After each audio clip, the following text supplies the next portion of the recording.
आ जाओ। नमस्कार बड़े बाबू, ये मेरे कुछ साथी हैं, मेरे साथ खिलाफत आंदोलन में हैं। ये अजमल है। आदाब। ये हुसैन है। आदाब। और ये शाहबुद्दीन। आदाब। ये सावरकर है, विनायक सावरकर।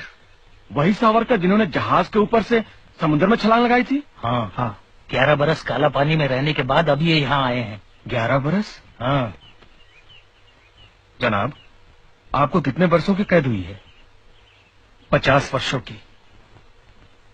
2 उम्र कैदें। क्या मैं आपसे बात पूछ सकता हूँ? पूछिए। आप वंदे मातरम और भारत माता की जय के नारे क्यों नहीं लगा? हम इस तहरीक में इसलिए शामिल हुए हैं कि अंग्रेज तुर्की पर अपना कब्जा न जमाए। उन्होंने तुर्की को युद्ध में जीता है, मगर वहाँ के बादशाह को हम अपना खलीफा मानते हैं। वो इस्लाम की नुमाइंदगी करता है और अंग्रेजों को क्या हक है कि वहाँ की हुकूमत को बर्खास्त कर दे। इसीलिए दुनिया भर के मुसलमान एहतजाज कर रहे हैं। गांधी जी तो मुसलमान नहीं, वो फिर भी तुम्हारी मदद कर रहे हैं। तभी तो हम उनके शुक्रगुजार हैं। मगर गांधी जी तो अहिंसावादी हैं, वो तो हथियार उठाने के विरोधी हैं। क्या तुम भी हो? नहीं, हम मुसलमान हैं। अगर वक्त आया तो हम हथियार भी उठाएंगे।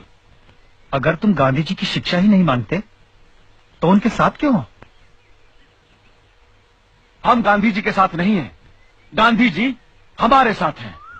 गांधी जी क्यों मुसलमानों को उकसा रहे हैं कि तुर्की का बादशाह ही तुम्हारा बादशाह है? क्या वो समझते हैं कि मुसलमान पहले मुसलमान है और बाद में हिंदुस्तानी?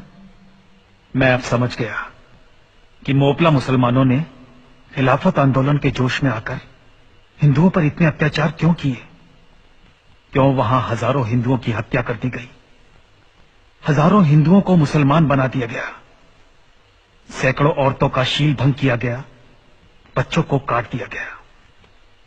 फिर भी ये हिंदू खिलाफत आंदोलन में उनका साथ क्यों दे रहे हैं? क्यों? किसने इन्हें गुमराह कर दिया? मैं इन्हें बताऊंगा कि वो क्यों गुमराह हो गए हैं। वो भूल गए हैं कि वो हिंदू हैं। उन्हें इस बात का ज्ञान नहीं कि हिंदुत्व क्या है। क्या है हिंदुत्व? हिंदू हमारा नाम है और हिंदुस्तान हमारी मातृभूमि है। सभी हिंदू एक हैं, हमारा राष्ट्र एक है। एक राष्ट्र, एक जाति और एक संस्कृति के आधार पर ही हम हिंदुओं की एकता आधारित।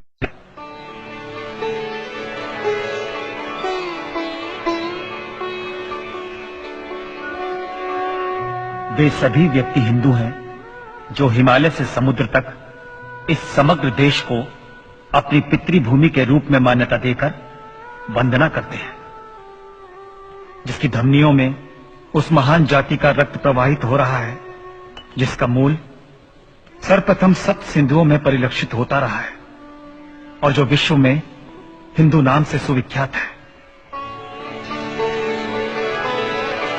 हमारा कर्तव्य है कि हम देश में रहने वाले हिंदुओं, मुसलमानों, ईसाइयों और यहूदियों में ये पवित्र भाव जागृत कर सके कि हम सब सबसे पहले हिंदुस्तानी हैं और उसके बाद कुछ और।